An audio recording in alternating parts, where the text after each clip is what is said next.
tengo la opción de grabar. Más bien, gracias por participar. Ya, para mantener la cámara prendida, usted nos avisa. Sí, ya empezó la grabación. Gracias. Ya, hermano, muy bien. Vamos a orar, ¿ok? Señor Padre Celestial, Señor, te damos gracias, Dios, por este tiempo. Gracias, Señor, por tu fidelidad, tu misericordia en nuestras vidas. Y Dios, queremos rogarte que seas tú en este tiempo una vez más hablando de nuestras vidas.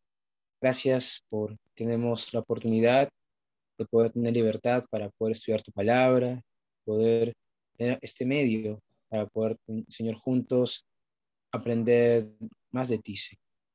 Señor, ayúdanos a que todo lo que aprendemos podamos aplicarlo en nuestras vidas. Ayúdanos en nuestro diario andar, en lo que cada uno vive, Señor.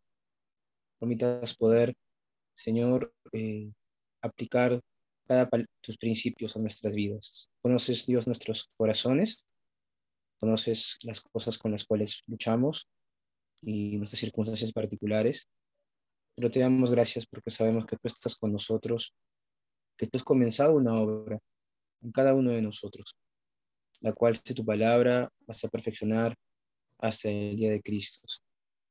Gracias por tu paciencia con cada uno de nosotros, porque tú renuevas tus misericordias cada mañana, ¿sí?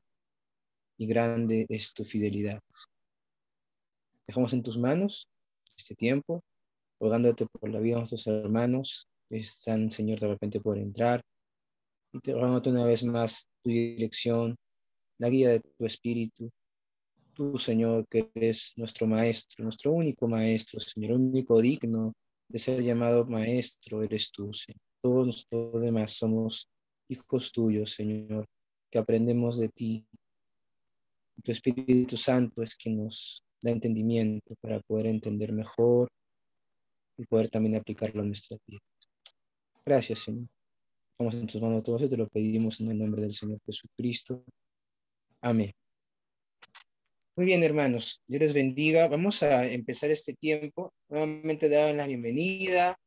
Hemos tenido, bueno, la semana pasada no hubo clase por elecciones y hemos tenido varios así, ¿no? Como que momentos en los cuales no he podido dar clases por diversos motivos, pero no se preocupen porque la Academia Bíblica ha considerado ello. Así que por cada domingo que no ha podido haber clase, se extiende una semana más. Así que y igual siempre una semana más, ¿no? Porque siempre por ahí se sabe que se puede extender un poco más los cursos, así que no estamos mal con los tiempos.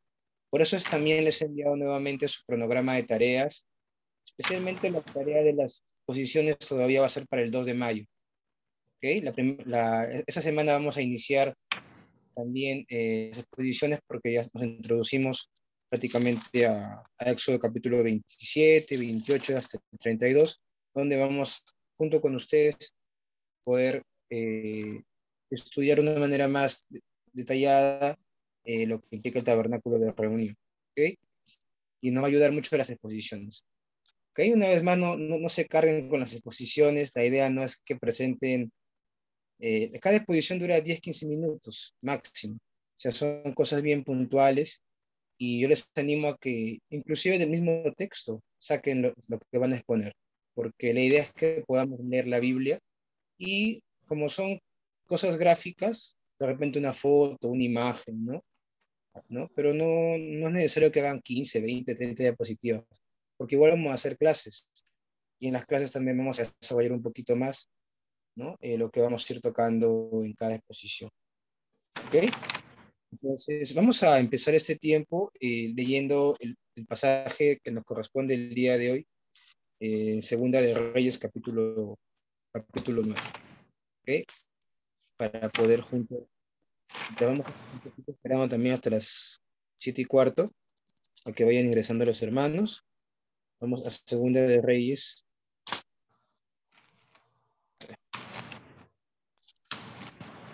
Capítulo. Ok. Voy a compartir mi pantalla para que podamos leer. Acá tengo una Biblia virtual, así creo que nos va a ayudar a poder tener también ahí en la mano. el pasaje del día de hoy. Segunda de Reyes, vamos a ver, capítulo 9. ¿Mm? Ok, a ver, le voy a pedir a la hermana Mónica Joaquín que nos pueda ayudar con la lectura. Gracias, gracias. Amén, hermano. Segunda de Reyes, capítulo 9. Segunda de Reyes, capítulo 9. Ujú. Palabra de Dios.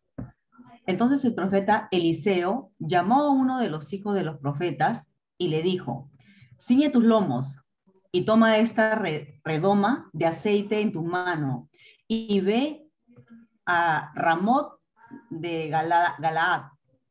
Cuando llegues allá, verás ahí a Jehú, hijo de Josafat, hijo de Nimsi. Y entrando, haz que se levanten de entre sus hermanos y llévalo a la cámara. Toma luego una redoma de aceite y derrama sobre su cabeza y di, así dijo Jehová, yo te he ungido por rey sobre Israel. Y abriendo la puerta, echa a huir y no esperes. Fue pues el joven, el profeta, a Ramot de Galaad. Cuando él entró, he ahí los príncipes del ejército que estaban sentados y le dijo, príncipe, una palabra tengo que decirte. Jehú dijo, ¿a cuál de todos nosotros? Y él le dijo, a ti, príncipe. Y él se levantó y entró en casa, y el otro derramó el aceite sobre su cabeza y le dijo, así dijo Jehová, Dios de Israel, yo te he ungido por rey sobre Israel, pueblo de Jehová. Herirás la casa de Acab, tu señor, para que yo vengue la sangre de mi siervo, los profetas, y la sangre de todos los siervos de Jehová, de la mano de Jezabel. Y parecerá toda la casa de Acab, y destruiré de Acab todo varón, así el siervo como al libre en Israel. Y yo pondré la casa de Acab como la casa de Jeroboam, hijo de Nabat, y como la casa de Baasa, hijo de Asías. Yes. Y a Jezabel la comerán los perros en el campo de Jezreel, y no habrá quien la sepulte. Enseguida abrió la puerta y echó a huir. Después salió Jehú a los siervos de su señor y le dijo, ¿hay paz? ¿Para qué vino a ti aquel loco? Y le dijo, vosotros conocéis al hombre y sus palabras. Ellos dijeron, mentira, decláranos ahora. Y el que dijo así, así me habló, diciendo, así ha dicho Jehová, yo te he ungido por rey sobre Israel. Entonces cada uno tomó apresuradamente su mano y lo puso debajo de Jehú, en un trono alto y tocando cornetas, y dijeron, Jehú es rey. Así conspiró Jehú, hijo de Josafat, hijo de Nimsi, contra Joram. Estaba entonces Joram guardando a Ramot de Galaad con todo Israel, por causa de Hazrael, rey de Siria. Pero se había vuelto el rey Joram a Jezreel para curarse de las heridas que los sirios le habían hecho, peleando contra Hazael, Hazael, rey de Siria. Y Jehú dijo, si es vuestra voluntad, ninguno escape de la ciudad para ir a dar las nuevas a Jezreel.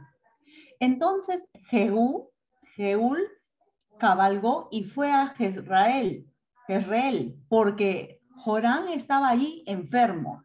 También estaba Ocosías, rey de Judá, y había descendido a visitar a Joram.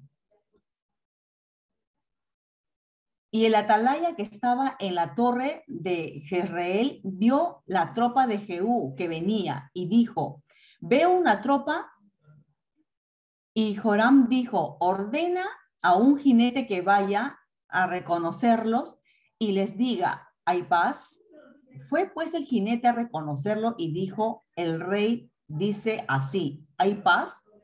Y Jehú le dijo, ¿qué tienes tú que ver con la paz? Vuélvete conmigo. El atalaya dijo, dio luego aviso diciendo, el mensajero llegó hasta ellos y no vuelve. Entonces envió otro jinete, el cual llegando a ellos dijo, el rey dice así, ¿hay paz? Jehú respondió, ¿qué tienes tú que ver con la paz? Vuélvete conmigo. El atalaya volvió a decir también, llegó a ellos y no vuelve. Y el marchar del que viene es como el marchar de Jehú, hijo de Nimsi, porque viene impetuosamente. Entonces Joram dijo, unce el carro, y cuando estaba unciendo su carro salieron Joram, rey de Israel, y Ocosías, rey de Judá, cada uno en sus carros, y salieron a encontrar a Jehú, el cual hallaron en la heredad de Nabot de Jezreel. Cuando vio Joram a Jehú, dijo, ¿hay paz, Jehú? Y él respondió, ¿qué paz? Con las fornicaciones de Jezabel, tu madre, y sus muchas hechicerías. Entonces Joram volvió las riendas y huyó y dijo a Ocosías, traición, Ocosías. Pero Jehú entesó su carro e hirió a Joram entre las espaldas, y la saeta salió por su corazón y él cayó en su carro. Dijo luego Jehú a Bidkar, su capitán, tómalo y échalo a un extremo de la heredad de Nabot de Jezreel. Acuérdate que cuando tú y yo íbamos juntos con la gente de Acab, su padre, Jehová pronunció esta sentencia sobre él diciendo que yo he visto ayer la sangre de Nabot y la sangre de sus hijos. Dijo Jehová, y te daré la paga de esta heredad. Dijo Jehová, toma pues ahora y échalo en la heredad de Nabot, conforme a la palabra de Jehová. Viendo esto, Ocosías, rey de Judá, huyó por el camino de la casa del huerto, y lo siguió Jehú, diciendo, herí también a en el carro, y le hirieron a la subida de Gur, junto a Ibleam. Y Ocosías huyó a Megiddo, pero murió allí. Y sus siervos le llevaron en su carro a Jerusalén, y allá le sepultaron con sus padres, en un sepulcro en la ciudad de David. En el 11º año de Joram, hijo de Acab, comenzó a reinar Ocosías sobre Judá. Vino después Jehú a Jezreel, y cuando Jezabel lo oyó, se pintó los ojos con antimonio y atavió su cabeza y se asomó a su ventana. Y cuando entraba Jehú por la puerta, ella dijo, ¿sucedió bien a Zimri, que mató a su señor? Alzando él entonces su rostro hacia la ventana, dijo, ¿quién está contigo? Perdón, ¿quién está conmigo? ¿Quién? Y se inclinaron hacia él 2 o 3 eunucos y les dijo, echadla abajo. Y ellos la echaron y parte de su sangre salpicó en la pared y en los cabellos y él la atropelló. Entró luego y después que comió y bebió, dijo, id ahora y ver aquella maldita y sepultadla, pues es hija del rey. Pero cuando fueron para sepultarla, no hallaron de ella más la calavera y los pies y las palmas de las manos. Y volvieron y se lo dijeron, y él dijo, esta es la palabra de Dios, la cual habló por medio de sus siervos, su siervo Elías, tisbita, diciendo, en la heredad de Jezreel comerán los perros las carnes de Jezabel, y el cuerpo de Jezabel será como estiércol sobre la faz de la tierra, en la heredad de Jezreel, de manera que nadie pueda decir, esta es Israel. Palabra de Gracias, Dios. gracias hermanita por la lectura. Una lectura que a veces si no la leemos, si no hubiéramos leído tal vez todo lo que ha pasado anteriormente, no lo entenderíamos, ¿verdad? Pero Jezabel es considerada una de los, digámoslo así, sí, peores mujeres del Antiguo Testamento, ¿no? ¿Y por qué? Porque obviamente fue, primero que fue causa de tropiezo para acá, para los, ¿no? Y Jezabel fue la que mató a todos los profetas de Baal, perdón, a todos los profetas de Jehová, perdón, manda matar a todos los profetas de Jehová, que de toda su vida se mantuvo en una vida apartada de Dios, a pesar de que vivió en los tiempos del profeta Elías. Y a pesar que Elías, ¿no?, fue usado por Dios, ella nunca se arrepintió y hasta el final se mantuvo en su idolatría y aún manda a matar a Nabot con el fin de satisfacer el ego de Acab, su esposo. Por eso que ustedes van a encontrar que cuando se habla de la vida de los reyes de Israel, prácticamente todos los reyes del pueblo de Israel, que es el reino del norte, recordemos hermanos que en este tiempo ya el reino de Salomón se ha dividido en dos, en el reino del norte, capital Samaria, Israel, y el reino del sur, capital Jerusalén, Judá. Y en el reino del sur están gobernando los descendientes de Salomón, los hijos de David, porque Dios, a pesar de que Salomón y su hijo Roboam no siguen los caminos de David, Dios no les quita el reino total, sino que por amor a David aún permite que una parte de su descendencia reine sobre una parte de los reinos, que era el reino del sur, ¿no? Y este pasaje nos está hablando de lo que está sucediendo en el reino del norte en Israel. Y estos reyes del norte, del reino del norte, todos fueron prácticamente reyes malvados, reyes que no tomaron en cuenta a Dios, ¿no? Y ustedes van a encontrar que más adelante, cuando vayan leyendo, se va a mencionar siempre como un mal ejemplo a Acab y como un mal ejemplo a Jeroboam también, ¿no? Y Acab, ¿no? Siempre se menciona, ¿no? Y anduvo en los caminos de su padre Acab, o anduvo en los caminos de su padre Jeroboam. ¿Por qué? Porque ellos se caracterizaron por una vida que finalmente nunca tomó en cuenta, sobre todo Acab, ¿no?, que nunca tomó en cuenta a Dios. Aunque Acab por ahí tuvo su momento en el cual se humilló delante de Dios, pero lamentablemente Acab igual no acaba bien, ¿no? Y es toda una enseñanza, ¿no? Muy bonita, ¿no? Si leemos en cuanto a entendimiento, finalmente esta profecía de Isabel se cumple, ¿no? Y ella muere. Hermanos, no, les animo a que podamos continuar con nuestras lecturas bíblicas. Por favor, les pido que Hermano apaguen. Cristian, no le puedo escuchar muy bien. Están prendidos los micros de Ruth León. su cuerpo ya no lo va a rechazar. Ya está, ya está. Una vez más, por favor, siempre apaguen sus micros.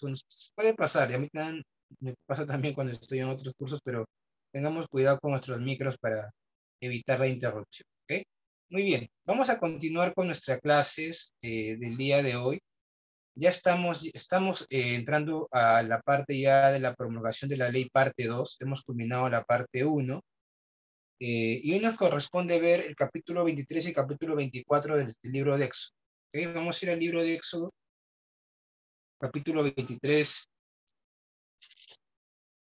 y capítulo 24. Vamos a leer el capítulo 23 para ubicarnos un poco en el texto. Vamos a leer el capítulo 23. Voy a agrandar un poquito aquí. Muy bien.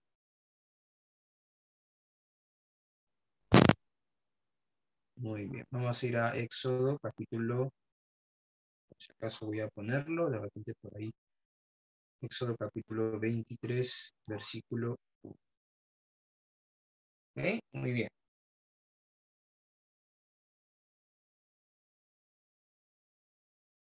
Voy a comenzar con la lectura. ¿Ok? Recuerden, hermanos, que estamos en una sección del libro de Éxodo en la cual se están dando leyes particulares para el pueblo de Israel, leyes específicas. Hemos hablado anteriormente que en Éxodo capítulo 20, Dios da al pueblo de Israel el decálogo o los 10 mandamientos, que es conocido como la ley general, la ley apodíctica, ¿no? ¿Por qué? Porque era la ley en sí que manifestaba la voluntad de Dios y era la ley sobre la cual se iban a cimentar, obviamente, las bases del pueblo de Israel, ¿no? Y hemos visto también que estas leyes, los 10 mandamientos, que hasta ahora son vigentes, ¿no? Porque no significa que nosotros, porque ya no estamos en esa época, ya no son vigentes los 10 mandamientos, también para nosotros, ¿no? Nos revelan quién es Dios, Cristian, ¿sí?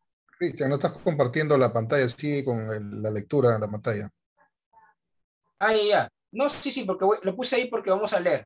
Ahorita vamos a leer el texto. Ya no estoy en la separata, pero sí, para que no vaya. Ok, gracias.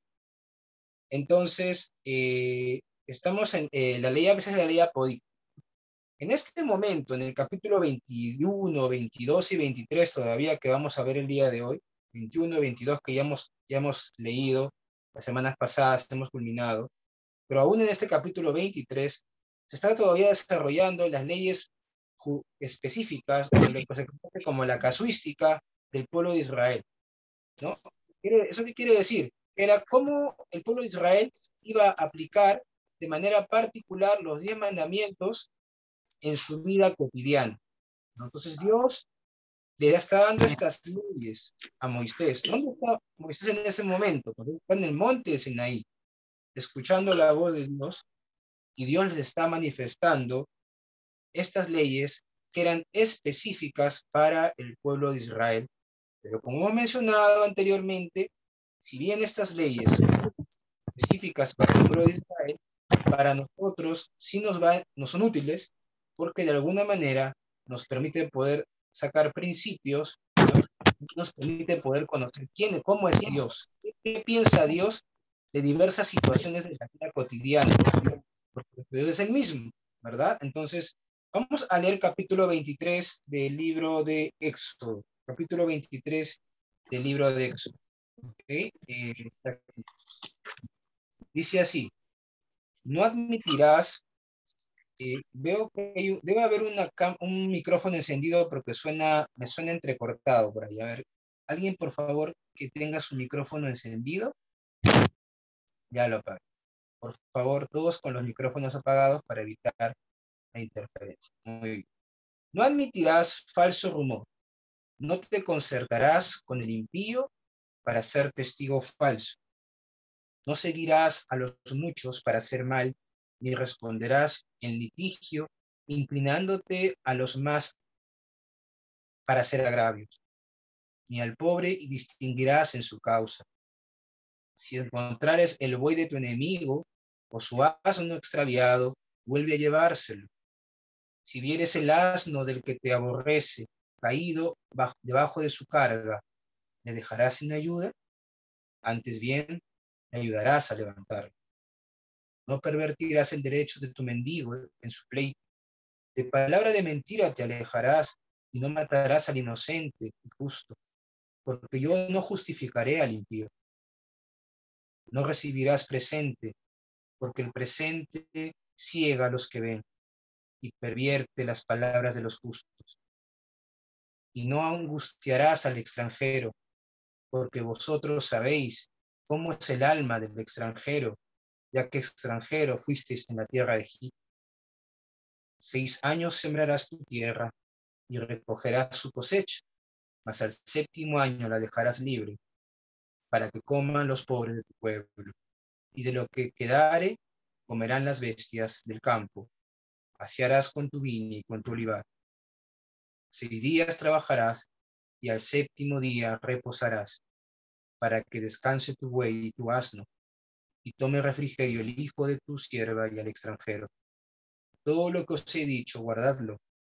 En nombre de otros dioses no mentaréis, ni se oirá en vuestra boca. Vamos a dejarlo ahí para que no se nos vaya la idea de estos pasajes. Luego vamos a continuar con lo que sigue.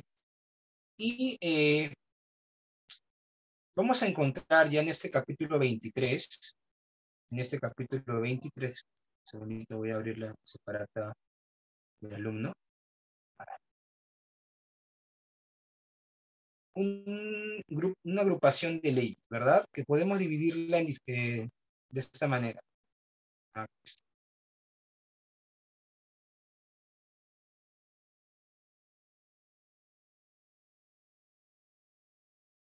Entonces, en el capítulo 23 encontramos diversas leyes en relación a la justicia, ¿no? En relación a la justicia y el trato hacia los pobres, ¿no? Ahí tienen para completar en su separata, ¿no? Hacia la justicia y el trato hacia los pobres. Y esto lo encontramos, aquí yo he aumentado, pueden aumentarlo porque no estaba, yo lo he aumentado, desde el capítulo 23 del versículo 1 al 9. Se nos habla mucho en relación a la justicia, el trato hacia los pobres. Y cuando nosotros leemos estos pasajes, hermanos, algo que por lo menos a mí cuando yo lo leía, se me venía a la mente era, esto era la ley, ¿no? Y esta ley era conocida por los judíos y por los rabinos de la época del Señor Jesucristo, por los fariseos. Sin embargo, nosotros vamos a ver que estas leyes se rompieron con Jesucristo cuando lo enjuician. Ustedes, cuando ustedes leen, yo les animo, ¿no? Lean estas leyes, sobre todo del versículo número 1 hasta el versículo número 1 y 3, van a encontrar que ellos rompieron ese mandamiento al momento de acusar al Señor Jesucristo, ¿no? Trajeron falsos testigos, lo acusaron de una manera que no era verdad, y a pesar de que ellos conocían la ley, nos damos cuenta que ellos no la cumplían, tal como el Señor mismo lo va a decir, ¿no? Entonces, vamos también a encontrar leyes con respecto al día de reposo en el versículo 10 y 12, y vamos a ir viendo algunos detalles, porque no solamente nos habla del día de reposo, que nosotros como cristianos ya no lo guardamos, ¿no? Eso era específico para el pueblo de Israel, ¿no? Pero nos habla de, obviamente, para el pueblo de Israel sí, era un mandamiento, guardar el día de reposo, que era el sábado, el sábado, ¿no? Nos habla también de un día que ahorita nosotros ya no es muy conocido, lo que se conoce como el año del jubileo, perdón, el año del jubileo, y eso lo vamos a ir explicando un poco en el versículo número 10, ¿no?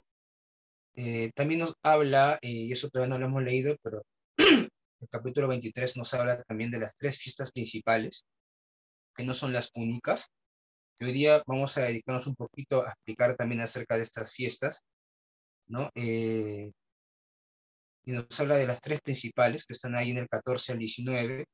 Y también podríamos mencionar que nos da la advertencia en cuanto a la idolatría en el versículo 24. Recordemos que en este momento el pueblo de Israel todavía no ha llegado a la tierra prometida, ¿verdad? Todavía están todavía, inclusive, aunque se han quedado en el monte Sinaí, ¿no? Están recién, digámoslo así, empezando su peregrinaje, porque prácticamente han pasado solamente 3 meses desde que han salido de Egipto.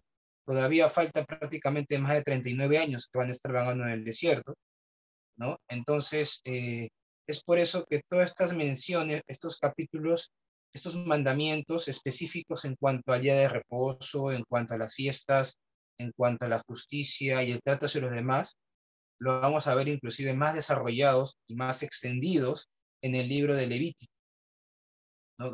Y es más, en el libro también de Deuteronomio, cuando ya el pueblo de Israel va a llegar a la tierra prometida, estos mandamientos van a, de alguna manera, extenderse un poco más. Pero aquí se está dando un pequeño, digámoslo así, adelanto, ¿no? A lo que Dios demandaba a su pueblo en cuanto a estos aspectos.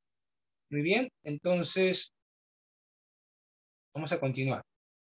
Cuando leemos estas leyes, vemos que Dios se preocupa por la vida integral de la persona.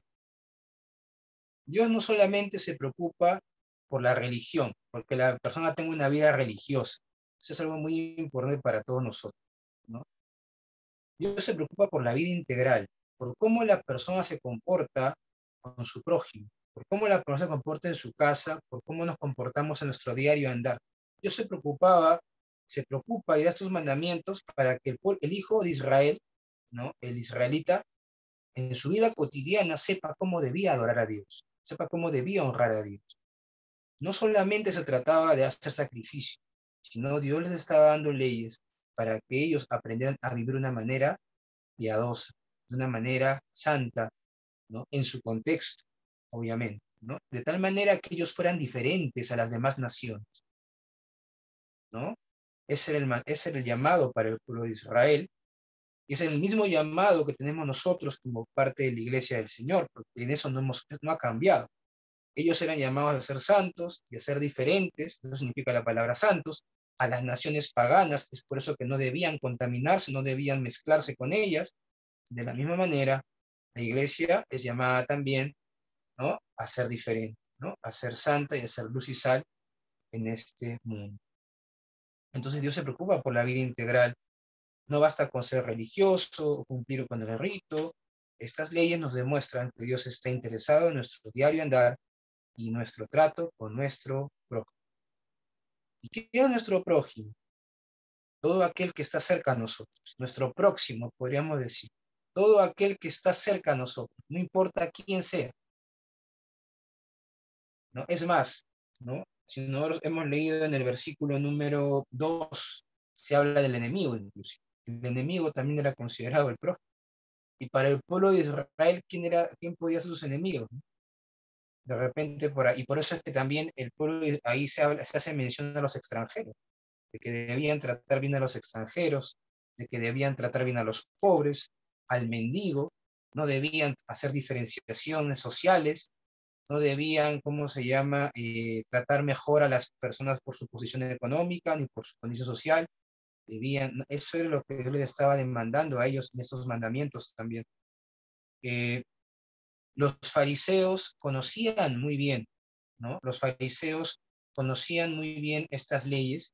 Sin embargo, en su odio hacia el Señor, no dudaron en contratar falsos testigos e incitar al pueblo para pedir la muerte del Señor. De esa manera quebrantaban, lo mencionaba en el versículo 7. En el versículo 7 dice, de palabra de mentira te alejarás, no matarás al inocente y justo, porque yo no justificaré al impío. No matarás al inocente y justo. Esas dos palabras, inocente y justo, son dos palabras que nos hablan del Señor Jesús. Él era inocente, sin pecado, y él era justo. Obviamente aquí se está haciendo referencia en la vida cotidiana, pero podemos entender que también, de alguna manera, nos está hablando de alguna manera en un futuro lo que iba a pasar, ¿no? Sin embargo, vemos cómo en el juicio de Jesús acontece, se rompe este mandamiento, ¿no? Esto fue lo que precisamente hicieron al matarse. Ahora, nosotros sabemos que el Señor, si bien los que lo mataron de manera directa fueron los judíos, ¿no? Su propio pueblo, los romanos, a través de los judíos, todos, Jesús murió por todos. No, no debemos caer por ahí en echarle la culpa solamente a los judíos, no, no. El Señor Jesús murió por todos nosotros, por todos nuestros pecados, ¿no? Obviamente, en la época que él vivió, los romanos y el pueblo de Israel fue utilizado, él murió por todos. Los hijos de Israel debían tratar bien a sus semejantes, e incluso a sus siervos. Hemos hablado de los siervos, ¿verdad? Hemos mencionado que en el contexto del pueblo de Israel en este tiempo no se veía mal, ¿no? Que hubieran siervos, que hubieran esclavos, ¿no? No debían ser abusivos, debían ser justos, bondadosos, recordando que ellos mismos habían sufrido esclavitud. Eso menciona el versículo 9, ¿no? El versículo 9, capítulo 23 dice: no angustiarás al extranjero, porque ustedes saben cómo es el alma del extranjero, de que extranjero fuisteis en la tierra de Egipto. En el capítulo 22, versículo 21, también se hace mención a ello, ¿verdad? El 22-21, ¿qué dice? A ver, ¿qué puede leer? A ver, alguien que pueda leer 22-21. Hermano Javier, ¿podría por favor leerlo 22-21?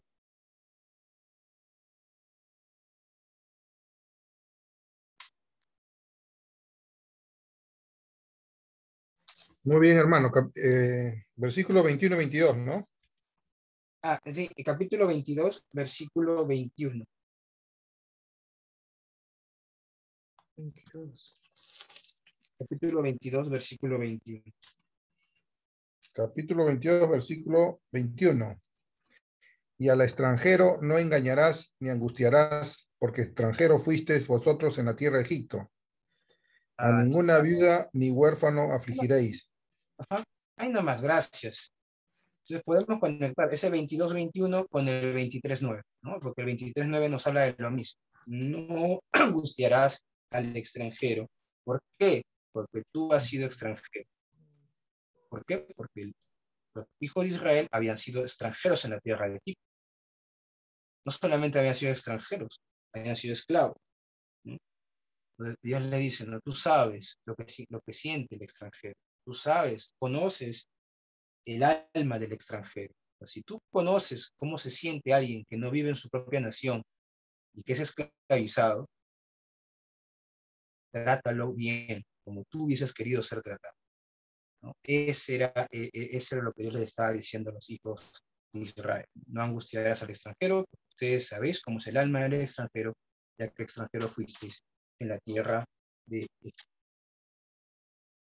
¿Okay? Algunos detalles de estos pasajes. Antes de ir a las fiestas anuales, ¿no? Por ejemplo, ¿no? En el versículo número 4, cuando dice: si encontrares el buey de tu enemigo o su asno extraviado, vuelve a llevarse. Si viereis el asno del que te aborrece, caído de debajo de su carga, ¿le dejarás sin ayuda? Antes bien, le ayudarás a levantar. Estos dos versículos nos hablan de cómo debía ser la conducta del hijo de Israel con su enemigo y con el que lo aborrecía. Porque una cosa puede ser que que ellos hayan puesto tener enemigos mutuos, eran enemigos de común acuerdo, podríamos decir, pero otra cosa es alguien que te aborrece. De repente tú no tienes nada con esa persona, pero sin ningún motivo te odia, ¿no? Te envidia, siente un mal sentimiento hacia tu persona, ¿no? Y muchas veces nosotros podemos decir, ¿no? No, yo no he hecho nada, ¿no? Él solito, sin que yo haya hecho nada, me odia, me aborrece, me insulta, y de repente nuestra actitud es una actitud de lo que se conoce como indiferencia. Pero aquí, en estos dos versículos, el Señor a los hijos de Israel le dicen: ¿no? Si tu enemigo Se le pierde algo a tu enemigo, se le pierde su animal, tú lo encuentras, llevas. Si tu enemigo necesita, si el que te odia necesita ayuda, la pregunta es, ¿le dejarás sin ayuda? No, le vas a ayudar, ayúdale, levante, ayúdale. Y estos dos versículos, sí o no, que nos hablan mucho de las palabras del Señor Jesucristo en Lucas capítulo 6. Cuando nosotros vamos a Lucas capítulo 6, versículo 27 y 28. Vamos a leer Lucas capítulo 6, versículo 27 y 28 y 35 también.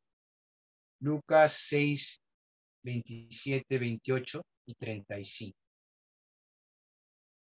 Le voy a pedir Lucas 6, 27, 21 y 35 a la hermana María Ramos, por favor, que nos apoye con la lectura. Lucas 6, Sí, hermano. 27, 28 y 35. Ya.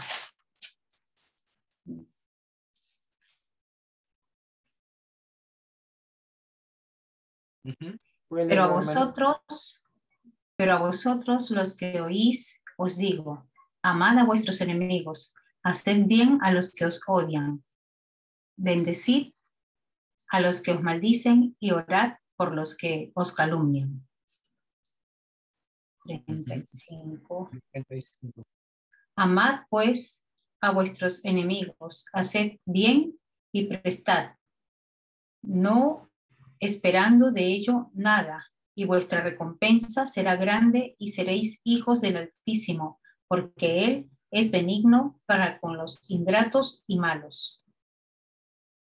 Gracias, hermano. Bien. Entonces vemos, ¿no?, cómo el Señor Jesucristo, ¿no?, en el Sermón del Monte, como él mismo va a decir, no, yo no he venido, dice Jesús, a anular la ley, sino a cumplirla. El Señor Jesús en el Sermón del Monte nos va inclusive a dar una extensión de estos dos versículos, ¿no? Amad a vuestros enemigos, haced el bien a los que los odian, bendecid a los que os maldicen y orad por los que os insultan, ¿no? Y entonces encontramos que Dios es el mismo Dios del Antiguo Testamento, es el mismo Dios de los Evangelios, ¿no? Obviamente el Señor también encarnado en el Señor Jesús como la segunda persona de la Trinidad, y es el mismo Dios también de Pablo. ¿Recuerdan cuando Pablo habla acerca de si tu enemigo tiene hambre, dale de comer, tu enemigo tiene sed, dale de beber? Dice el apóstol Pablo también, ¿no? Entonces encontramos que es el mismo Dios del Antiguo y del Nuevo Testamento. ¿Ok? Muy bien, hermanos. ¿Qué más? ¿Qué otro detalle podemos ver en este texto? Miren, en el versículo número 10, en el versículo número 10 y 11 al 12, nos va a hablar del día de reposo, pero también de un día que era conocido, que iba a ser conocido en realidad, porque aquí todavía no había sido dada esa ley. Se está empezando a dar, digamos así, un pequeño, digamos así, adelanto de lo que esta ley iba a significar más adelante para los hijos de Israel y en el libro de Levítico, pero hace mención y dice, ¿no? 6 años sembrarás tu tierra y recogerás su cosecha, 6 años, ¿no? Mas al 7º año la dejarás libre. ¿Para qué? Para que coman los pobres de tu pueblo. Y de lo que quedare, comerán las bestias del campo. Así harás con tu viña y con tu olivar, ¿no? A esto se conocía como el año del jubileo, ¿no? En Levítico capítulo 25. En Levítico capítulo 25, donde ya obviamente se va a explicar de manera más detallada este mandamiento.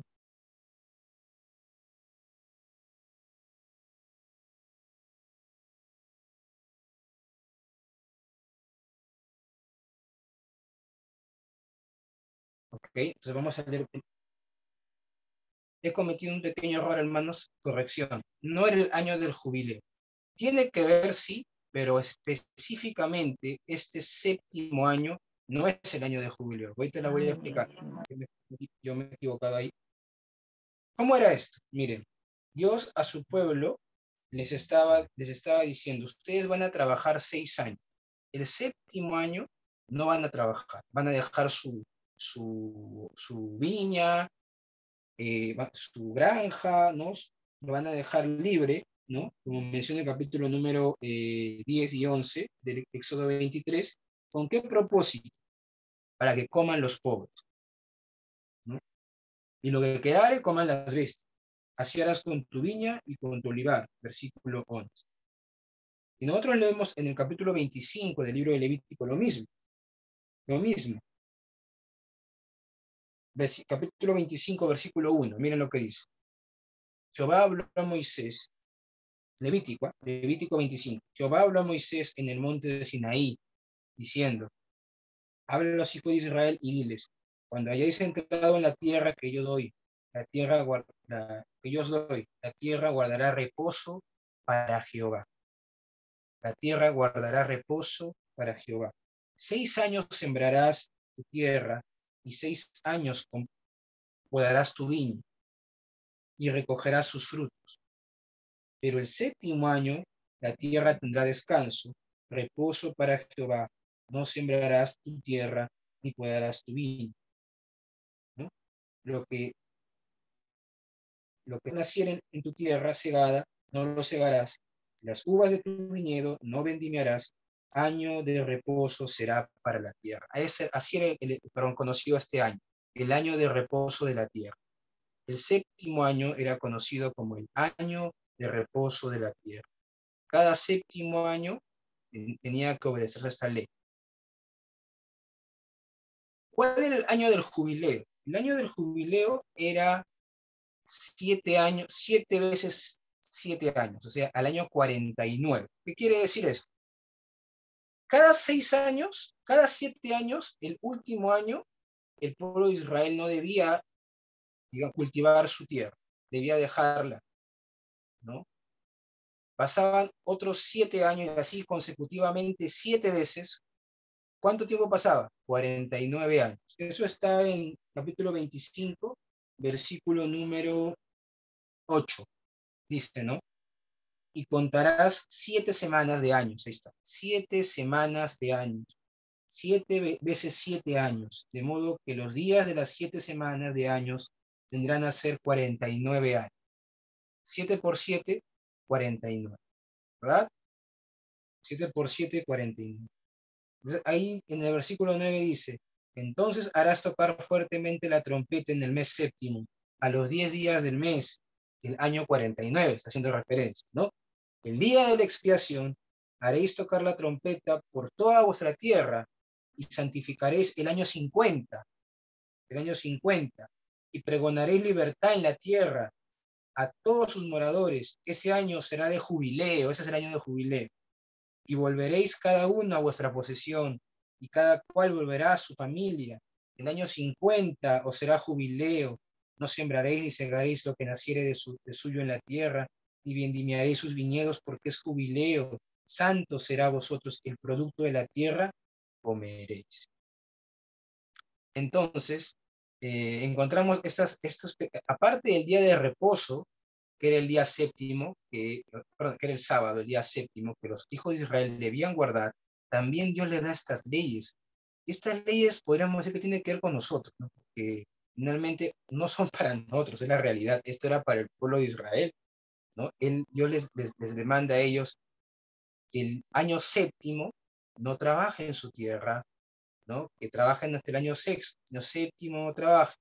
Y así, 7 veces desde 7 años, iban a pasar 49 años, y cada año 50 se celebraba el día de jubileo. ¿Y qué se hacía el día de jubileo? Todos los esclavos eran libres. Si tú habías adquirido un esclavo, tenías que dejarlo en libertad, ¿no? Y ponte, ¿no? Si tú hubieras comprado un esclavo y faltaban 4 años para el jubileo, igual tenías que dejarlo libre. Eso era el día del jubileo. Por eso es que vamos a encontrar cuando lean estos pasajes, que Dios le dice, no pienses mal en tu corazón, le va a decir, ¿no? Obedéceme y vas a ver que yo te voy a bendecir, dice Dios.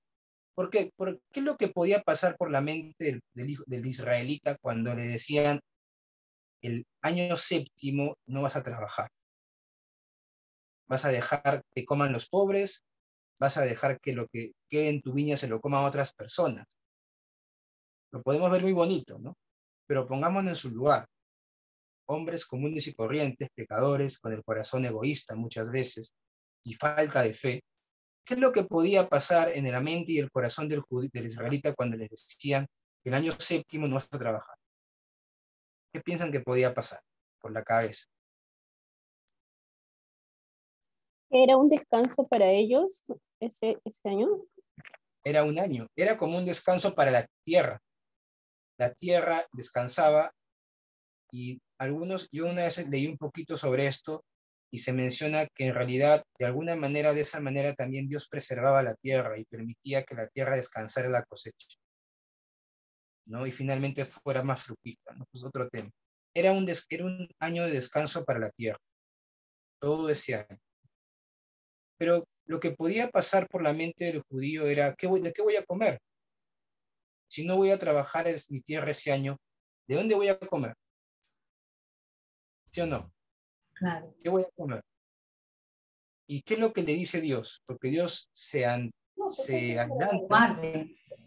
Dios le dice, guarden. ¿no? Y les va a decir, confía en mí prácticamente. Yo te voy a proveer. Si tú me obedeces, no te va a faltar. El sexto año vas a cosechar el doble, el triple, tanto que te va a alcanzar para ese año, para el séptimo y para el octavo.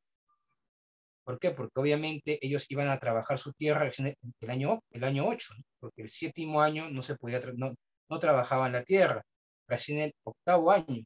Y para que ellos vieran los frutos, todavía los iban a ver el próximo año, o sea, el año 90. Entonces, ¿qué es lo que le dice Dios? No te preocupes, tú obedéceme y el año sexto yo te voy a dar todo lo que tú necesitas para que el año séptimo y el octavo tú puedas alimentarte adecuadamente y no te falte, ¿no? Y eso no lo estoy inventando, ¿no? Obviamente eso está en la Biblia y ustedes lo pueden encontrar en el Levítico capítulo 25, ¿no? Versículo del 11, perdón, versículo 20, ¿no? 25, versículo 20, ¿no? Hasta el 23, ¿no? Voy a leer, ¿ok? Y con eso cerramos esta parte. Levítico capítulo 25. Le pido a ver a la hermano Javier, ¿puede apoyarnos con la lectura? Levítico 25, 20 al 23, por favor. Muy bien, hermano. Levítico 25, versículos del 20 al 23. Uh-huh. Y si dijereis, ¿qué comeremos el séptimo año? He aquí, no hemos de sembrar, ni hemos de recoger nuestros frutos. Entonces yo os enviaré mi bendición el sexto año, y ella hará que haya fruto por 3 años. Y sembraréis el año octavo, y comeréis del fruto añejo, hasta el año noveno, hasta que venga su fruto, y comeréis del añejo. La tierra no se venderá a perpetuidad, porque la tierra mía es, pues vosotros forasteros y extranjeros sois para conmigo. Ay, ¿no? Y vemos este versículo 23, qué interesante recordar ahí. La tierra no se venderá en perpetuidad. ¿Por qué dice? Porque la tierra mía es, dice Dios. Ustedes sois forasteros y extranjeros, sois para conmigo. Qué interesante, ¿no? Porque nosotros vemos actualmente que las personas acumulan cosas, ¿no? Y es como que si ellos quisieran ser dueños del mundo. ¿Qué nos dice la palabra de Dios? La tierra no es de nadie, no le pertenece a ningún hombre. La tierra le pertenece a Dios. Todo le pertenece a Dios. Ustedes, dice, son extranjeros y forasteros para conmigo, ¿no? Lo dicen así. Eso no quiere decir que si tenemos la oportunidad de tener una posición no la podamos tener. No tiene nada de mal. Los hijos de Israel la tenían. Pero aquí encontramos por qué Dios, uno de los motivos por los cuales Dios daba estas leyes. Estas leyes eran dadas, primero, como lo hemos leído, para que la tierra descanse. La tierra podía descansar pero también eran una manera de enseñarle al corazón del hijo de Israel a que confiar en, no confíe en su trabajo, confiar en Dios. Y segundo, enseñarles a que ellos eran forasteros, hacerles recordar que la tierra no era posesión de ellos, sino que la tierra le pertenecía a Dios y que ellos simplemente eran extranjeros y forasteros en la tierra. Estas leyes tenían esos tres propósitos, por lo menos yo encuentro de repente imagen. Entonces nos vamos a dar cuenta, ¿no?, cómo Dios a través de estas leyes quería también enseñarles un principio espiritual y para que ellos entendieran, ¿no?, y pudieran vivir, ¿no?, en su relación con Dios. Y también lo mismo para con nosotros, porque encontramos también que el apóstol Pablo va a decir, ustedes son forasteros, ¿no?, y son peregrinos aquí en la tierra, ¿no? Interesante, ¿no?, cómo esto del Antiguo Testamento también se había aplicado en el Nuevo Testamento para con la iglesia. Muy bien. Entonces, ¿alguna pregunta? Hermano Cristian, yo tengo una duda.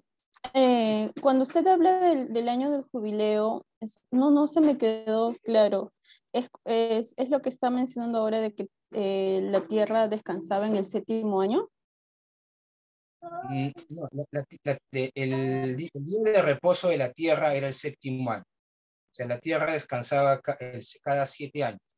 Trabajaban 6 años. Para el pueblo de Israel era así, no era la ley para el pueblo de Israel, que está desde el Éxodo capítulo 23 que estamos leyendo, que Dios empieza a decir a su pueblo, a través de Moisés. La tierra iba a descansar cada 7 años. 7º año descansaba. Pero el año 50 era el año de jubileo. O sea, eran 7 semanas de años. Así se menciona, 7 semanas de años. ¿Por qué 7 semanas de años? Porque es como decir 7 grupos de 7, ¿no? 7 por 7, 49 años. ¿Ok?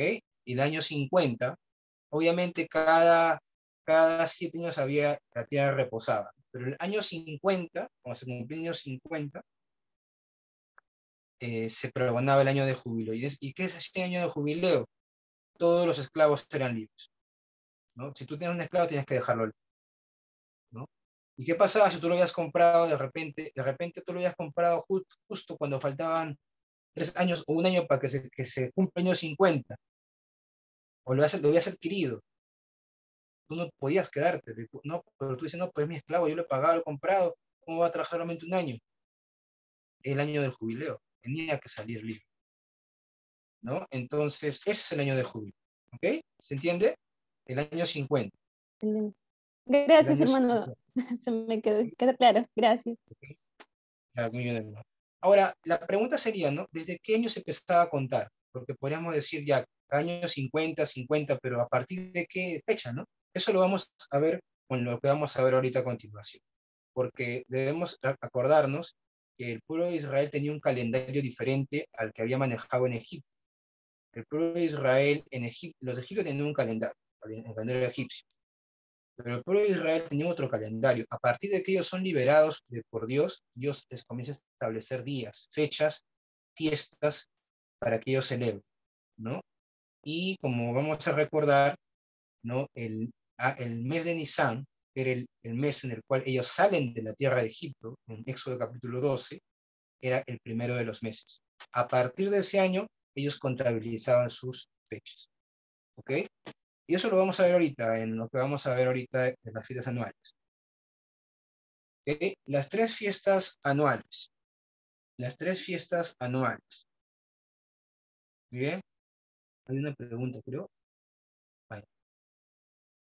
En este capítulo también se hace mención a las tres fiestas anuales, ¿no? Ahora, no eran las únicas fiestas del pueblo de Israel, pero recordemos que estamos iniciando recién el pueblo de Israel, donde Dios les está empezando de manera progresiva a revelar su voluntad para con ellos. Y les va a mencionar estas tres fiestas que más adelante van a hacer más, ¿no? Llegan a ser 7 fiestas judías. Ahorita lo vamos a ver, pero vamos centrados en estas tres, ¿eh? 3 fiestas anuales que los hijos de Israel debían celebrar, ¿no? Estas fiestas tenían el propósito, nuevamente, ¿no? Cada cosa que yo les estaba dando a ellos tenía un propósito.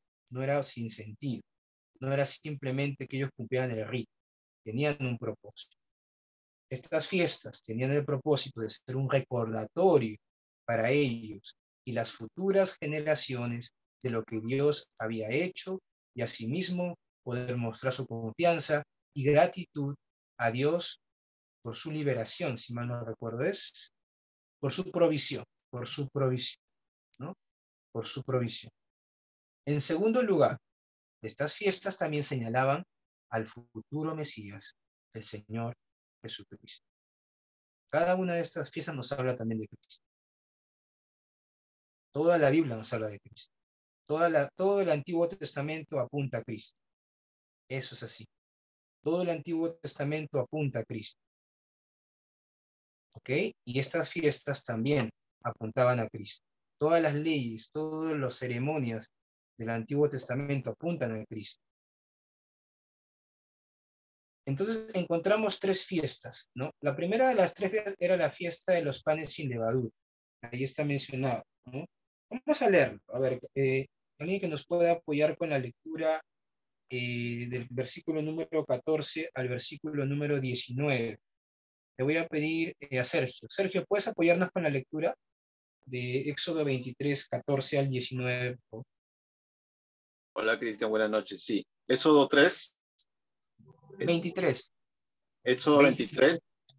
14 al 19. 14 al 19. Ya. Dice, las tres fiestas anuales. 3 veces en el año me celebraréis fiesta. La fiesta de los panes sin levadura guardarás. 7 días comerás los panes sin levadura. Como yo te mandé en el tiempo del mes de Abib, porque en él saliste de Egipto, y ninguno se presentará delante de mí con las manos vacías. También la fiesta de la siega, los primeros frutos de tus labores, que hubieres sembrado en el campo, y la fiesta de la cosecha a la salida del año, cuando hayas recogido los frutos de tus labores del campo. 3 veces en el año se presentará todo varón delante de Jehová el Señor. No ofrecerás pan con pan leudo la sangre de mi sacrificio, ni la grosura de mi víctima quedará de la noche hasta la mañana. Las primicias de los primeros frutos de tu tierra traerás a la casa de Jehová tu Dios. No guisarás el cabrito en la leche de su madre. Ahí está. Gracias. Entonces encontramos estas tres fiestas en este capítulo 23. La fiesta de los panes sin levadura, la fiesta de la siega, que también era conocida como la fiesta de las primicias, o de los primeros frutos, ¿verdad?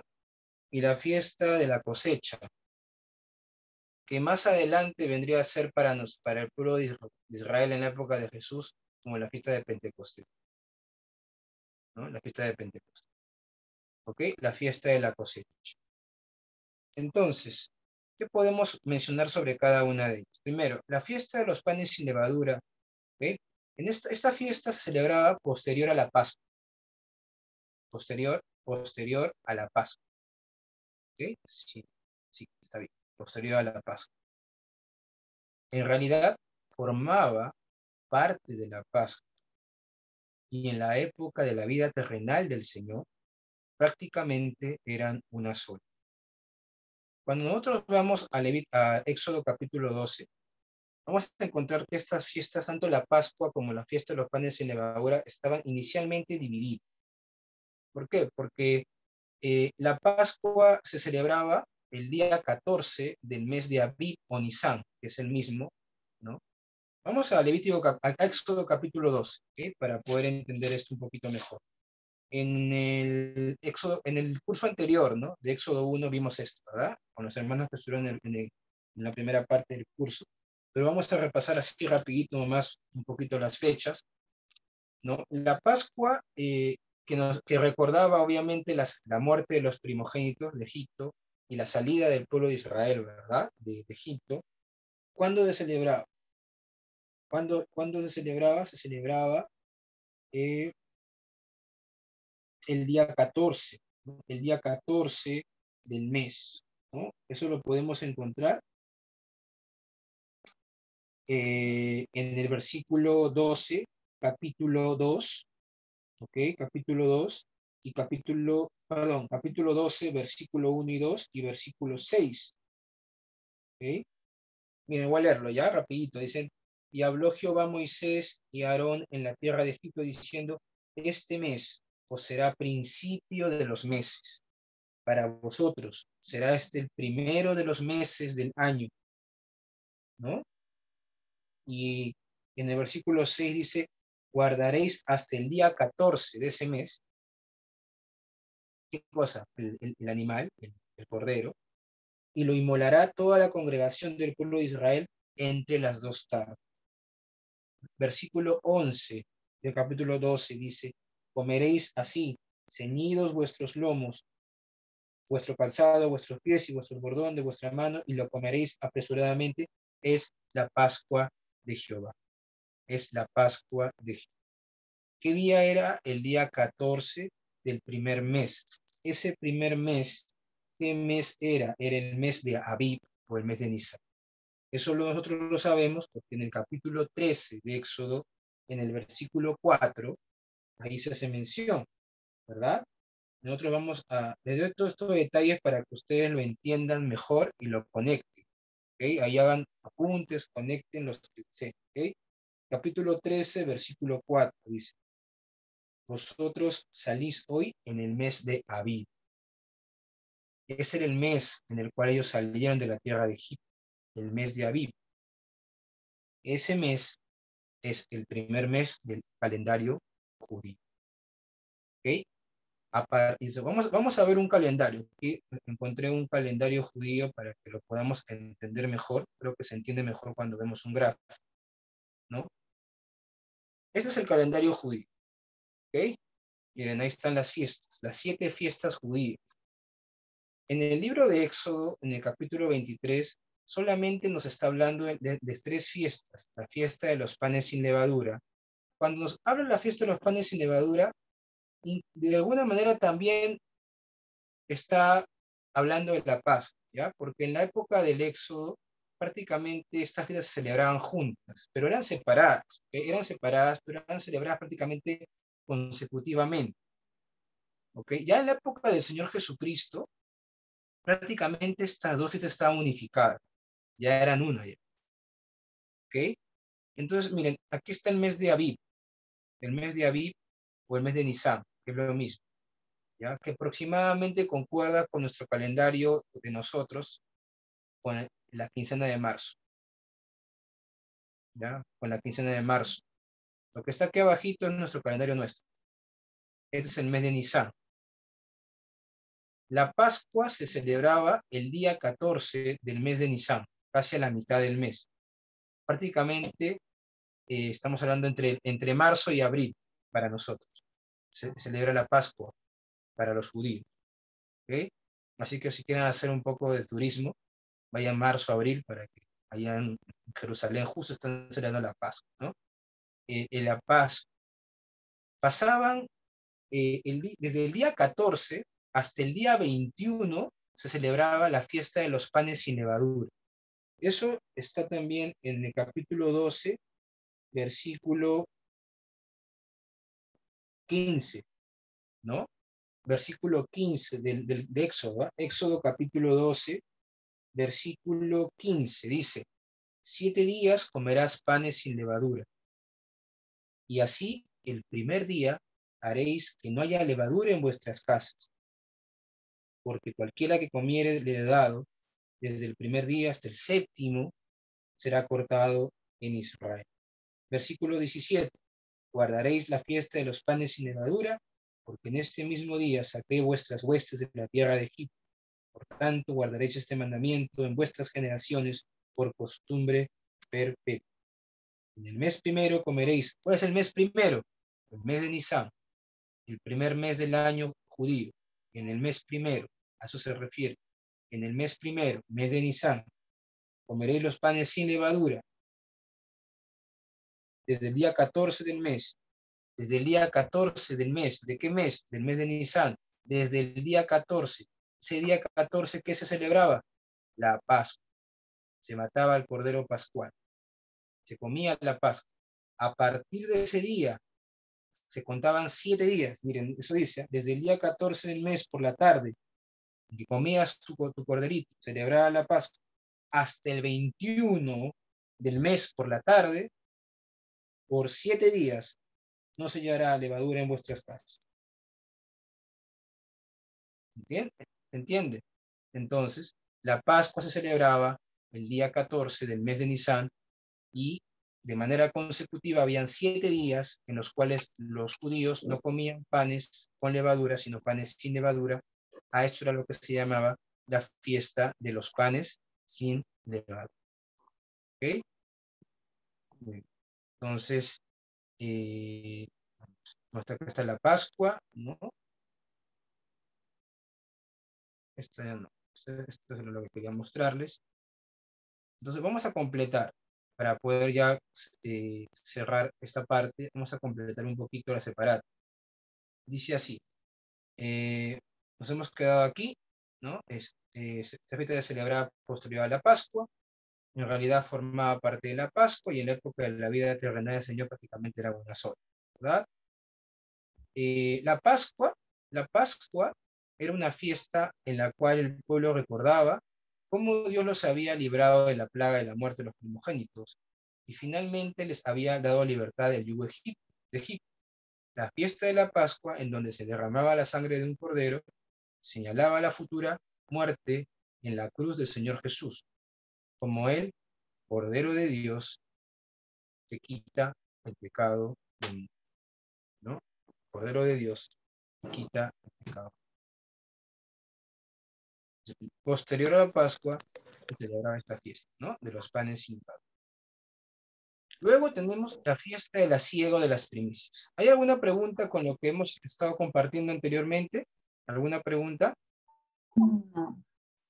No. Tenemos después... Hermano Cristian, Sí, diga, hermana, diga. más que pregunta, una, digamos, duda que tengo, eso era antes que ven de la llegada de nuestro Señor Jesucristo. Después de nuestro Señor Jesucristo, ya eso no se celebra pues para todos, o es que todo cristiano debería de celebrar también el pan sin levadura, ¿no? Como dice la palabra. También debemos hacer nosotros eso, porque honestamente este año me vino eso en la mente, quería como que hacerlo, pero la misma familia, ¿no? Y el desayuno y todo eso en realidad no se ha hecho conforme dice la palabra. Esa era mi duda. Ya, y recordemos, hermanos, que estas leyes son específicas para el pueblo de Israel. Entonces, estas leyes nosotros no tenemos un calendario judío, no somos judíos, ¿no? Somos gentiles, ¿ok?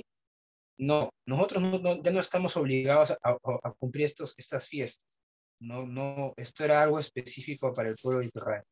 Pero sí nos permite poder entender algunas verdades, ¿no? De la palabra de Dios y aún aplicaciones para nuestras vidas, ¿no? Pero no, ya no tenemos por qué celebrar estas fiestas, ¿ok? Ahora, los judíos de esta época la celebran, no sé, creo que sí, sobre todo los más devotos, ¿no? Los más así, los más devotos, pero muchos también ya no. Pero nosotros como iglesia, no, nosotros no celebramos estas fiestas pues, en la iglesia, ¿verdad? No celebramos las fiestas. Nosotros celebramos la Santa Cena, ¿verdad? La Santa Cena celebramos, que ha venido de alguna manera a reemplazar de alguna manera la Pascua para nosotros como iglesia, ¿no? Celebramos la Santa Cena. Muy bien. Y para nosotros el día de reposo tampoco es ya obviamente aplicado, ¿no? Nosotros dedicamos el domingo, pero no es que tampoco no hagamos ningún trabajo, que sea pecado hacer algún trabajo, sino como hemos compartido, estas fiestas eran específicas, ¿okay? Para el pueblo de Israel. Muy bien, en cuanto a la fiesta de la siega o de las primicias, en la cual se daba a Dios los primeros frutos de la cosecha, los primeros frutos de la cosecha, ¿sí? Esta fiesta actualmente ya no es muy celebrada en el pueblo judío, pero para los cristianos tiene una gran importancia, pues corresponde con el día de la resurrección del Señor. En ese sentido, Jesús es las primicias. Es decir, el primero en resucitar. El primero en resucitar. ¿No? Primera de Corintios 15:20, cuando habla de Jesús como las primicias. ¿Por qué las primicias? Haciendo referencia a que Él ha sido el primero a resucitar, como garantía de que todos aquellos que han creído en Él van a resucitar también. Bien, las primicias. Las primicias se celebraba también en el mes de Nisan, ¿no? En el mes de Nisan se celebraba la fiesta de las primicias. Este mes se celebraban 3 fiestas: la Pascua, la fiesta de los panes sin levadura y la fiesta de las primicias. ¿Ok?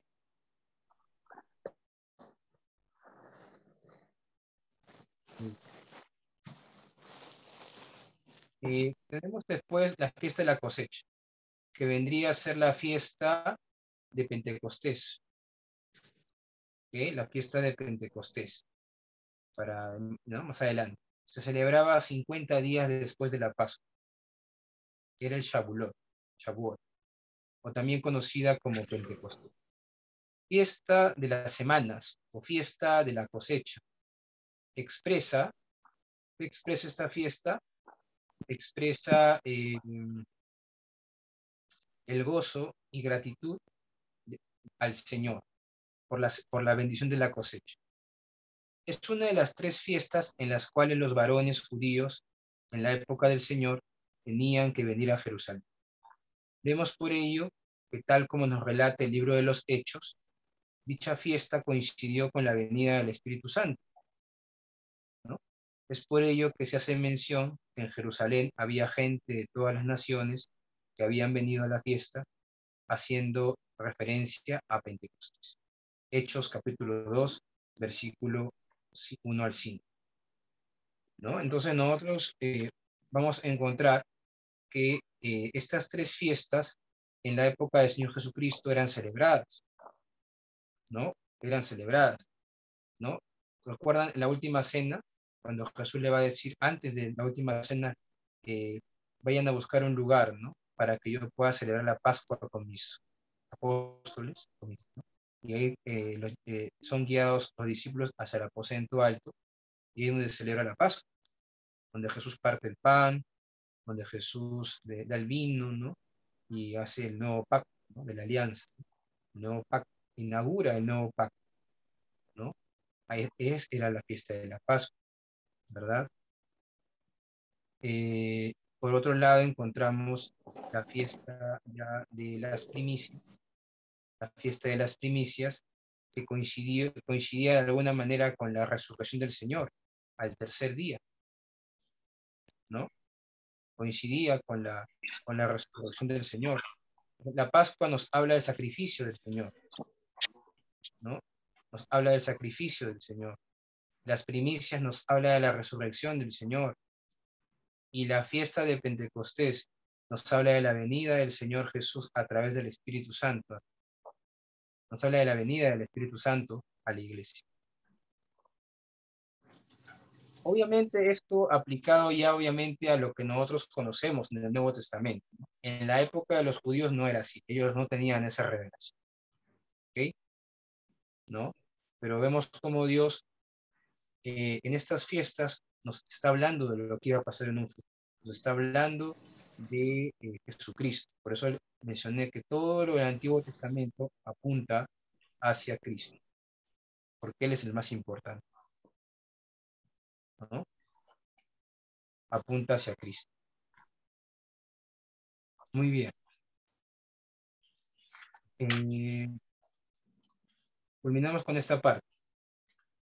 En la parte final, en este capítulo, vemos la advertencia de parte de Dios de que su pueblo conviviera con las naciones paganas que vivían en la tierra de Canaán, a la cual se dirigía, ¿no? El Señor menciona en el versículo, vamos nuevamente al capítulo 23 de Éxodo, en el versículo 33 dice, ¿no? No harás alianza con ellos, ni con sus dioses. En tu tierra no habitarán, no sea que te hagan pecar contra mí, sirviendo a sus dioses, porque te será tropiezo, ¿no? Porque te será tropiezo. ¿Okay? En esta sección ya del versículo número 20 al versículo 23, ustedes van a encontrar la aparición de un personaje, ¿no? Que se llama el ángel de Jehová. Algunos estudiosos mencionan que este ángel de Jehová era el mismo Señor Jesucristo. No es una postura, es una, digámoslo así, postura interpretativa. Dicen que este personaje era el Señor Jesucristo. ¿Por qué? Porque en el versículo número 21, Jehová va a decir, guárdate delante de él, refiriéndose al ángel de Jehová, y oye su voz, no le seas rebelde, porque él no perdonará vuestra rebelión, porque mi nombre está en él. Mi nombre está en él. ¿Ya? Por eso que se menciona de que este ángel en realidad era una teofanía, o sea, una manifestación visible del Dios invisible, de la segunda persona de la Trinidad, mejor dicho, perdón, en el Antiguo Testamento. Porque sabemos que el Hijo, el Señor Jesucristo, siempre vivió, siempre existió. Se encarnó, obviamente, en María, ¿no? Tomó, obviamente, forma humana y Dios usó a María para que ella fuera como un vaso sobre el cual el Señor pudiera nacer, pero Jesús siempre existió, porque Él es Dios, ¿verdad? Él es Dios, Él no empezó su existencia o nació como nosotros, ¿verdad? Porque Él es eterno, porque Él es Dios, ¿no? Y Él siempre existe. Entonces, algunos estudiosos de la Biblia dicen que este personaje, el ángel de Jehová, que no solamente está aquí en este pasaje del Éxodo, sino hay otros pasajes en la Biblia, que no vamos a verlo porque es otro tema. También se menciona el ángel de Jehová y se hace referencia a que es el Señor Jesús. ¿Okay? ¿No? Menciona el versículo 23, ¿no? Porque mi ángel irá delante de ti y llevará a la tierra del amorreo, del eteo, del fereceo, del cananeo, del heveo y del jebuseo, a los cuales yo haré destruir. ¿No? Y nuevamente en el versículo 24, la advertencia de la idolatría. ¿No? No te inclinarás a sus dioses, ni los servirás, ni harás como ellos hacen, antes los destruirás del todo, quebraréis totalmente sus estatuas. Mas a Jehová vuestro Dios serviréis, y él bendecirá tu pan y tus aguas, y yo quitaré toda enfermedad en medio de ti. Se dan cuenta que para el pueblo de Israel, estas bendiciones eran bendiciones, pero eran bendiciones que tenían una, digámoslo así, se me fue la palabra, eran condicionales. ¿Por qué eran condicionales? Porque Dios les dice, si ustedes no adoran a sus dioses falsos, ¿qué va a pasar? Me los voy a bendecir, tu pan, tus aguas, y yo voy a quitar toda enfermedad en medio de ti, ¿no? Si no adoras a los dioses de las naciones paganas. ¿Qué más dice? No habrá mujer que aborte, ni estéril en tu tierra. Yo completaré el número de tus días. O sea, tendrás una vida larga, una vida satisfactoria, ¿no? Yo enviaré mi terror delante de ti y consternaré a todo pueblo donde andes, donde entres. Te daré la cerviz de todos tus enemigos. Enviaré delante de ti a la avispa, que eche fuera del heveo, al cananeo, al eteo, delante de ti. No los echaré delante de ti 1 año, para que no quede la tierra desierta, y se aumenten contra ti las fieras del campo. Poco a poco los echaré delante de ti, hasta que te multipliques y tomes posesión de la tierra. Y fijaré tus límites desde el mar Rojo hasta el mar de los Filisteos y desde el desierto hasta el Éufrates, porque pondré en tus manos a los moradores de la tierra y tú los echarás delante de ti. Y aquí vemos, esta era la voluntad de Dios, los límites que Dios estaba estableciendo para la futura nación de Israel, que finalmente, hermanos, nunca se cumplió, no porque Dios no haya sido fiel a su promesa, sino porque estas bendiciones eran condicionadas y el pueblo de Israel no obedeció. Cuando llega a la tierra prometida, finalmente acaba desviándose y acaba adorando a los dioses de las naciones paganas. Y por eso es que ellos no se pudieron expandir territorialmente, como Dios lo había establecido en el versículo número 31 del libro de Éxodo. El máximo territorio del pueblo de Israel llegó con Salomón, con Salomón y con David, el apogeo del reino. llegó con Salomón y con David, pero no, aún así ellos no llegaron a extender sus límites, como dice el versículo 31. ¿Por qué? Porque ellos cayeron en idolatría. Cayeron en idolatría. ¿Okay? Y finalmente dice, no harás alianza con ellos y con sus dioses. En tu tierra no habitarán, no sea que te hagan pecar contra ti, contra mí, sirviendo a sus dioses, porque te será tropiezo, ¿no? Porque te será tropiezo. Culminamos con esta última parte, ¿okay? Para culminar este capítulo 23. Vemos que desde la entrega de la ley en el Sinaí, Dios ya advierte a su pueblo sobre el peligro de convivir con los pueblos paganos. Tristemente veremos que ellos no obedecieron y cuando llegaron a Canaán, en vez de quitar a los habitantes de estas naciones, los hicieron tributar. Y ellos llegan a la tierra prometida, ustedes pueden leer Jueces capítulo 1, versículo 21, versículo 28 y 36, y van a darse cuenta que ellos llegan a la tierra prometida y en vez de hacer lo que Dios les dijo que hicieran, se conviven con ellos, los dejan vivos, convivieron con ellos, lo cual fue su ruina, dice, y motivo por el cual fueron afligidos en el futuro. Jueces 2, 11, 15. Dios ya no nos pide a nosotros destruir pueblos, ¿no? No, ya no nos pide Dios, ¿no? Ya no nos pide a nosotros que vayamos y destruyamos pueblos, no, ese es otro contexto, ¿verdad? Pero sí nos pide quitar del medio de nosotros y destruir aquellas cosas que nos alejan de Él, ¿no? Pecados ocultos, malos hábitos y todo aquello que puede hacernos de tropiezo. La guerra que ahora los hijos de Dios peleamos es con nuestro pecado y con nuestro propio corazón y pasión. El apóstol Pablo, dirigiéndose a la iglesia de los colosenses, va a decir: haced morir pues lo terrenal en vosotros, fornicación, impureza, pasiones desordenadas, malos deseos y avaricia, que es idolatría. Para el pueblo de Israel, la idolatría era adorar los falsos dioses, ¿no? De los pueblos paganos. Para nosotros, ¿qué es idolatría? Fornicación, impureza, pasiones desordenadas, malos deseos y avaricia, específicamente avaricia, pero también está hablando de lo demás, pero cuando se refiere a avaricia dice que es idolatría. La codiciar, avaricia es codiciar, no solamente habla de dinero, ¿eh?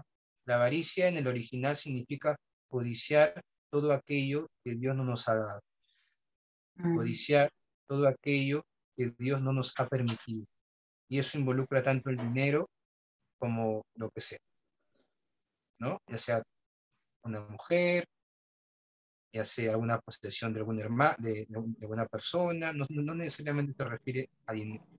No es codiciar todo aquello que Dios no nos ha dado. Cosas por las cuales la ira de Dios viene sobre los hijos de desobedientes, en las cuales vosotros también anduvisteis en otro tiempo, cuando vivíais en...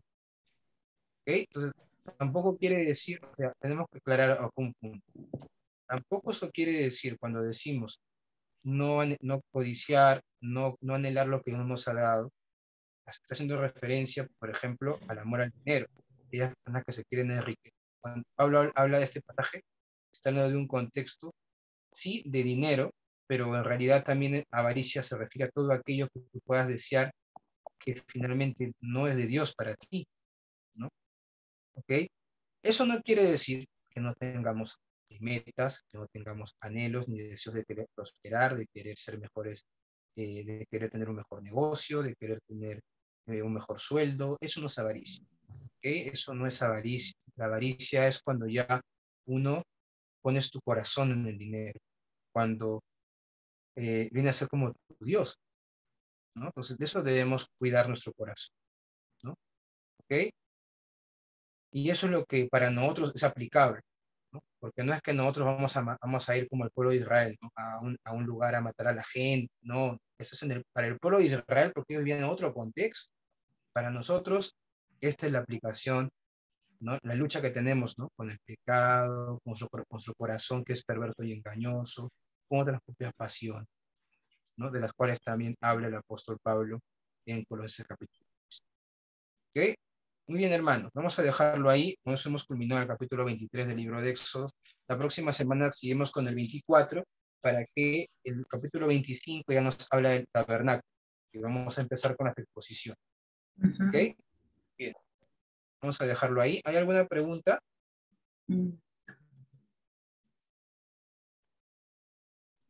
¿Ninguna? Vamos entonces voy a apagar antes que me olvide, ponerle pausa.